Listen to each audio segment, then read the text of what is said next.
Assalamualaikum warahmatullahi wabarakatuh. Kembali lagi bersama channel saya. Seperti biasa teman-teman, di channel ini akan memberikan tutorial. Nah, kali ini akan memberikan tutorial bagaimanakah caranya menggunakan WhatsApp di laptop atau komputer. Oke, sebelum masuk ke tutorialnya, bagi teman-teman yang belum subscribe channel ini, boleh di subscribe terlebih dahulu. Dan jangan lupa aktifkan tanda loncengnya. Langsung saja masuk ke tutorialnya teman-teman. Caranya gampang sekali. Di sini kita langsung saja buka aplikasi Google Chrome. Oke. Nah, di sini teman-teman,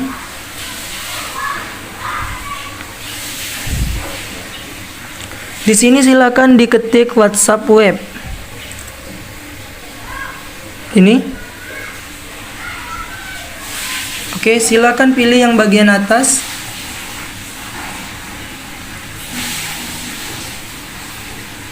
Nah, di sini teman-teman kita harus menunggu scan-nya keluar seperti ini.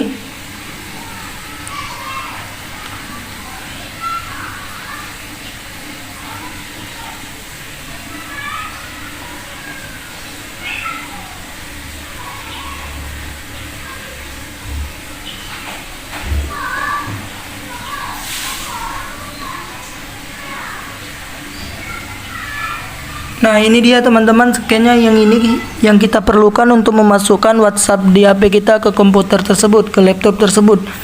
Di sini di sini teman-teman kita langsung saja pergi ke WhatsApp kita. Di sini silakan pilih titik 3 pojok kanan atas, silakan pilih perangkat tertaut. Nah, di sini teman-teman silakan tautkan perangkat, nanti akan otomatis dia akan scan ke sini. Nah, yang ke scan berkode yang ada di laptop tadi. Oke, kita scan. Oke, jika sudah di scan, ini dia. Otomatis WhatsApp yang ada di HP kita akan masuk ke laptop tersebut.